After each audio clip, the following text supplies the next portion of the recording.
cake's candles flickered like mocking eyes as I stood there, heart pounding, watching my father's face twist from forced smile to raw fury. It was his 50th birthday, a milestone he demanded we celebrate with perfection balloons strung like nooses across the living room, a table groaning under food I'd slaved over for hours. But perfection was never enough for him. One misplaced fork, one quiet sigh from me, and the storm erupted. "You ungrateful little shit," he snarled, his hand whipping across my face before I could blink. The slap echoed louder than the birthday cheers we'd faked moments ago, leaving my cheek burning and my world shattered. In that instant, I wasn't his son anymore. I was just another victim in his long line of broken promises and bruised egos. Room spun for a second, the metallic taste of blood filling my mouth where my lip had split against my teeth. Guest neighbors, a couple of his work buddies, and Aunt Clara, who always pretended everything was fine, froze in awkward silence. Their eyes darted between us, smiles fading into uncomfortable grimaces. No one said a word. No one ever did.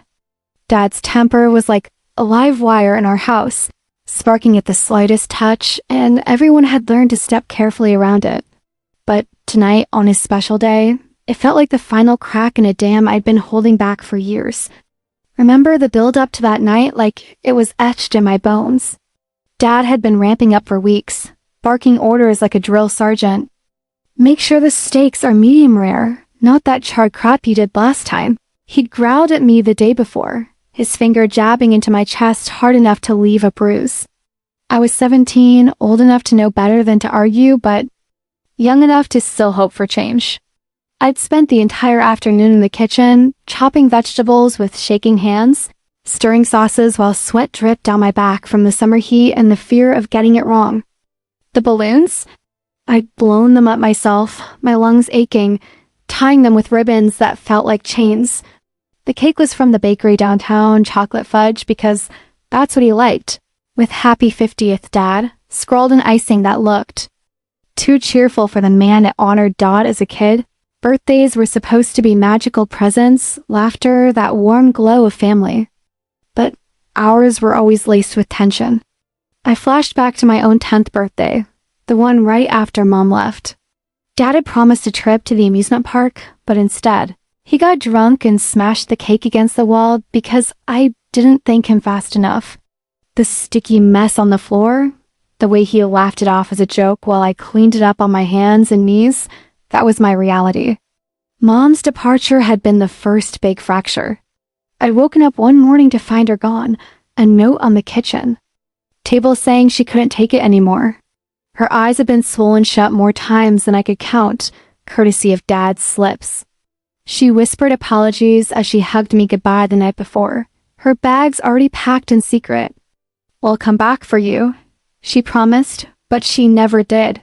Calls dwindled to nothing, and Dad spun it as her being the villain, the one who abandoned us. I believed him for a while, because what choice did a scared kid have? Growing up, Dad was the king of our crumbling castle, a man who built his empire on fear disguised as love. He worked as a mechanic, fixing cars all day with hands that were calloused and quick to strike. At home, he ruled with an iron fist wrapped in occasional affection. There were good days, rare as they were, when he'd ruffle my hair and say, "You're my boy," taking me out to the garage to show me how to change an oil filter. Those moments kept me hooked, like breadcrumbs leading me deeper into the forest. I convinced myself that if I was good enough, quiet enough, perfect enough, the bad days would stop.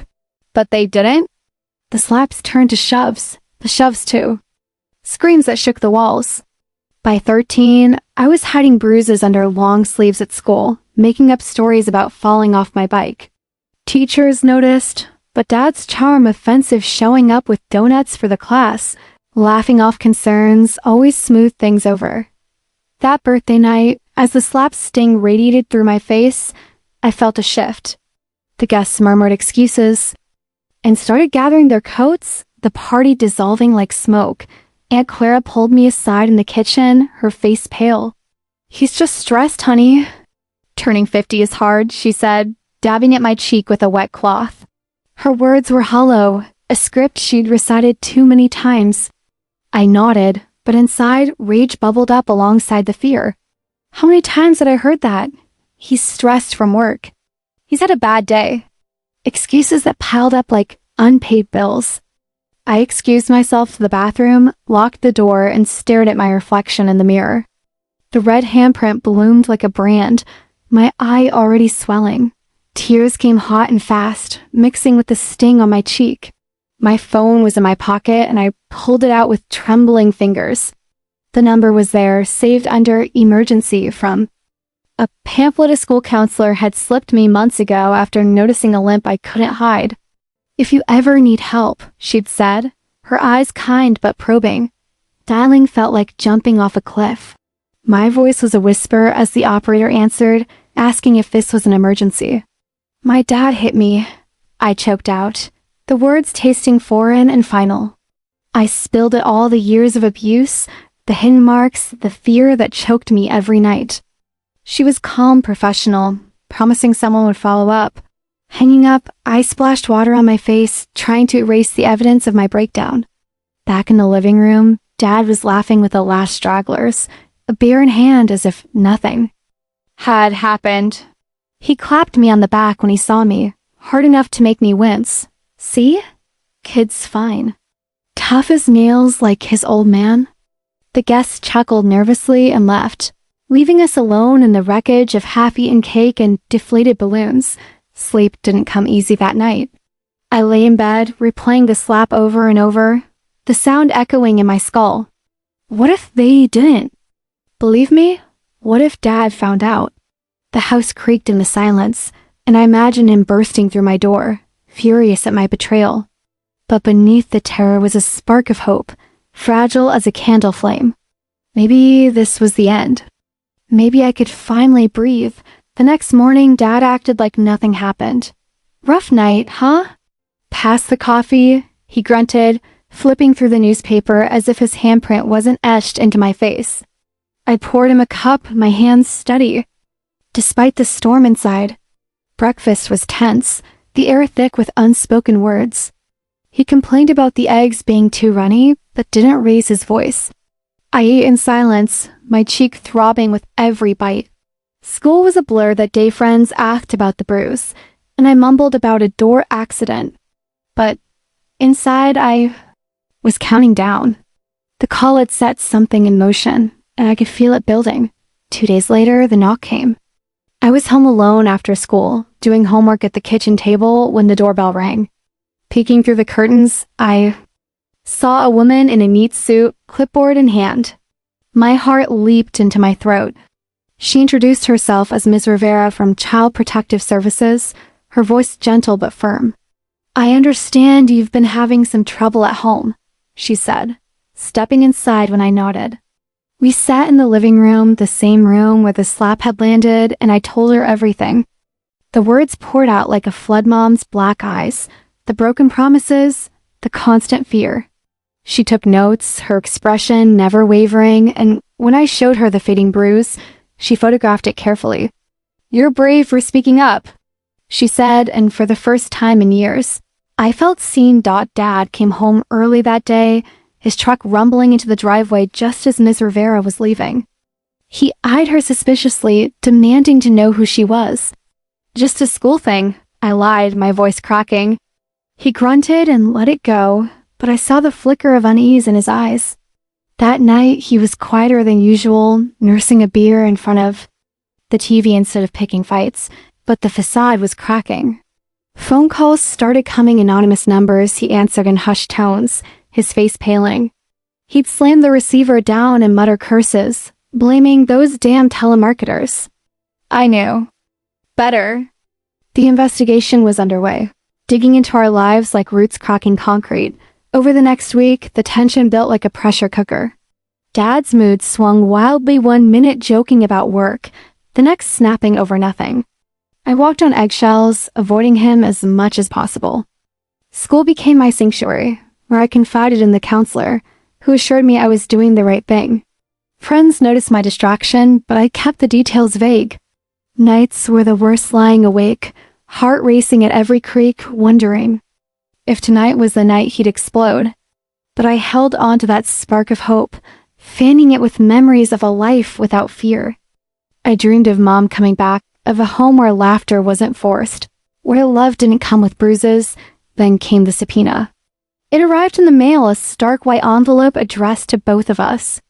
Dad ripped it open, his face turning thunderous. "What the hell did you do?" he roared, crumpling the paper in his fist. I backed away, but he grabbed my arm, his grip like a vice. "You called them. You betrayed your own father." His voice was a venomous hiss, eyes wild with rage and something new fear. I yanked free, my voice steady for the first time. "You hit me, Dad. It's over." He staggered back as if I'd slapped him, the fight draining from his posture. "Bruh." Moment he looked old, broken, the king dethroned. The days blurred into a haze of interviews and paperwork. Ms. Rivera visited again, this time with a police officer in tow. They questioned Dad separately, his denials ringing hollow. Neighbors came forward, admitting they'd heard the yells, seen the marks. Even Aunt Clara, tearful and ashamed, confirmed the pattern. Bank recurred surface. Dad had been dipping into my college fund, the one Mom had started before she left, to cover his gambling debts. It wasn't just physical abuse. It was theft, betrayal on every level. I felt a whirlwind of emotions, anger at the years lost, sorrow for the father he could have been, and a fierce determination to see this through. But I saw the cracks in his. The way his eyes darted when the phone rang, the forced laugh that didn't reach his soul. Little did he know the wheels of justice were already turning, grinding toward a reckoning he couldn't bully his way out of.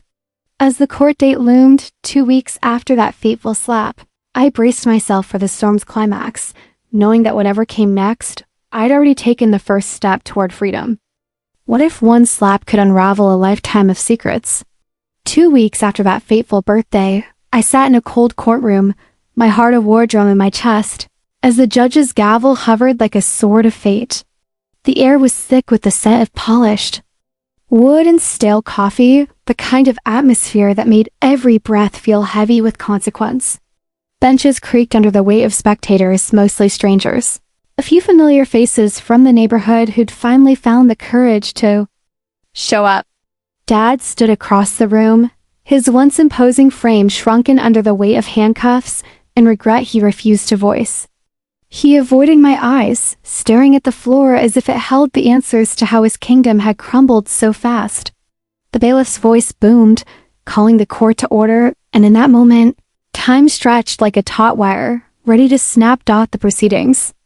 Began with the prosecutor's opening statement, a clinical dissection of our family's dark underbelly.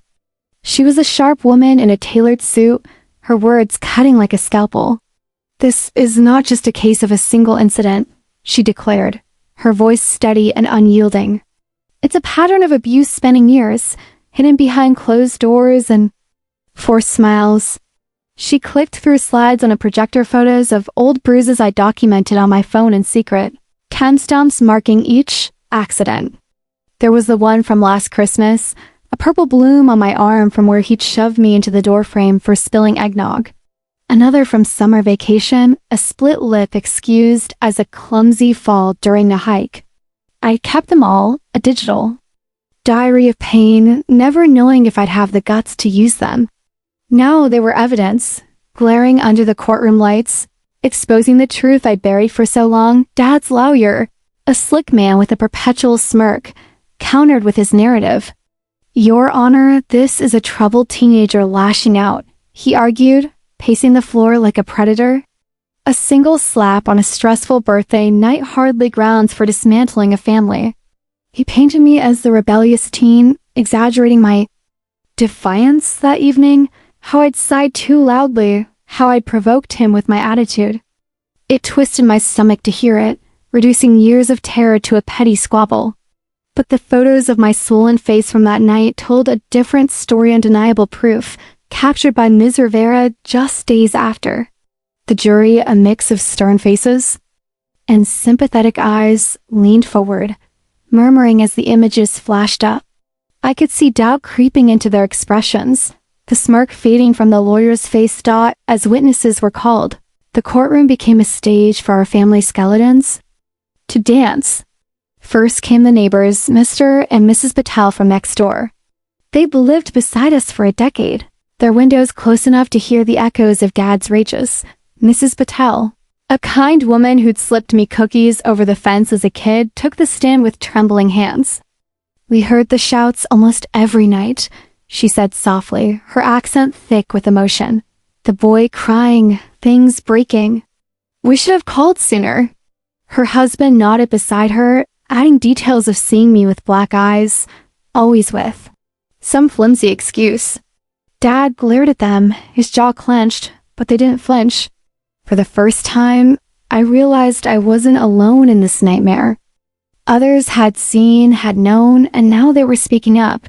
Then came the financial revelations, a gut punch I hadn't fully anticipated. The prosecutor presented bank statements, crisp printouts that laid bare Dad's secrets. He'd been siphoning from my college fund, the one Mom had started with her meager savings before she fled to fuel his gambling habit. Thousands gone on poker nights and online bets, frittered away while he lectured me about responsibility. "This isn't just physical abuse," the prosecutor emphasized. "It's theft from his own child's future." I felt a hot flush of betrayal, remembering how he promised that fund would send me to college, away from this town to a better life. Instead, it was empty, a hollow promise like so many others. Dad shifted in his seat, sweat beading on his forehead, the handcuffs clinking softly as he wiped his brow. The trial dragged on, each day a marathon of emotions I never anticipated. Mornings started with anxiety gnawing my gut, wondering if today would be the day it all fell apart. Afternoons blurred into testimonies that peeled back layers of our lives. One expert witness, a child psychologist, explained the long-term effects of abuse, how it wired fear into your brain, made trust a foreign concept. Her words hit home. I thought of my sleepless nights, the flinch at loud noises, the walls I'd built around my heart. Dad's side called character witnesses old work buddies who vouched for his hard-working nature, claiming the abuse was exaggerated. But their stories rang false, laced with hesitation, and the jury's faces hardened.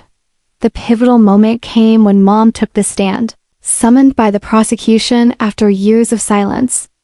I hadn't seen her since I was 10, her face a faded memory softened by time. She walked in, older but still beautiful, her hair streaked with gray, eyes rimmed red from unshed tears. The courtroom hushed as she was sworn in, and when our gazes met, a sob caught in my throat. "Tell us about your marriage," the prosecutor prompted gently. Mom's voice cracked as she recounted the abuse that drove her away, the punches disguised as accidents, the isolation from friends, the constant walking on eggshells. "He broke my spirit," she whispered, tears streaming down her cheeks. "I left to save myself, but I should have taken you with me." She looked directly at me then, her words a balm and a blade. "I'm so sorry, son. I was scared he'd find us." The room blurred through my own tears, a surge of vindication mixed with sorrow. Crashing over me, why hadn't she fought harder? But in her eyes, I saw the mirror of my own fear, and forgiveness bloomed amid the pain. Dad refused to testify, his lawyer advising silence, but his presence loomed like a storm cloud. During breaks, I'd catch glimpses of him in the hallway, pacing, muttering to himself. Once our paths crossed, and he whispered hoarsely, "How could you do this to me?" His voice was broken, pleading, but I saw the manipulation, the same tactic he'd used for years to guilt me into silence. I walked away without a word, my resolve steeling. As closing arguments wrapped, the air crackled with tension. The prosecutor summed up the evidence like a puzzle finally complete. The bruises, the witnesses, the financial betrayal all stemming from that one slap that cracked the facade. Dad's lawyer pleaded for leniency, calling it a family matter.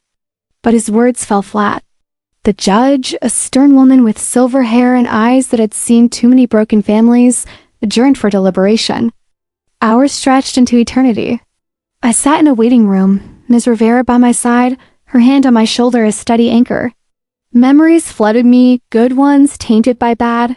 Dad teaching me to fish on lazy Sundays, only to yell if I lost a lure. Birthday. Parties where cake came with criticism. It was a tangled web, love and hate intertwined. Finally, the call came. Back in the courtroom, the jury filed in, faces impassive. The judge cleared her throat, her voice echoing. In the matter of child endangerment and abuse, we find the defendant guilty. Dad's head dropped, a defeated sigh escaping him. Sentencing followed swiftly. Probation, mandatory counseling, but the real blow was to his parental rights.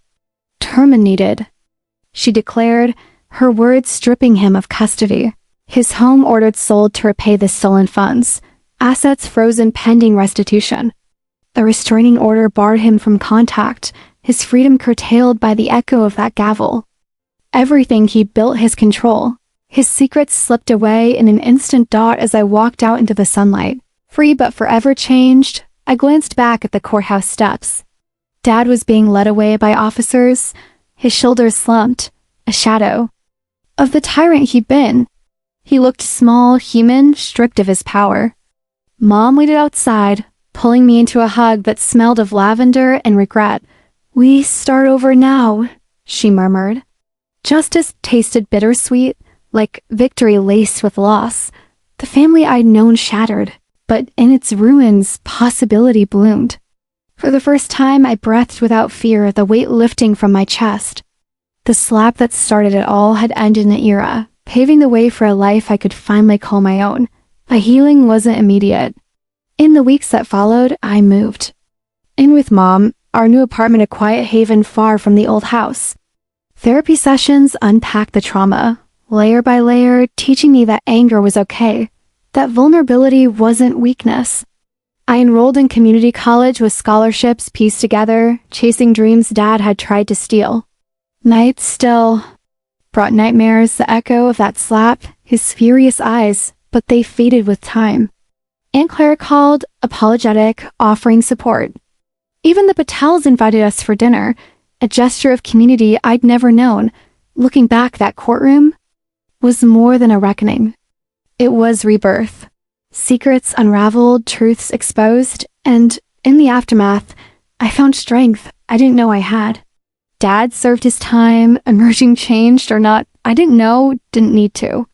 Our paths diverged, and mine led forward, unburdened. One slap, a lifetime altered, but from the ashes I rose.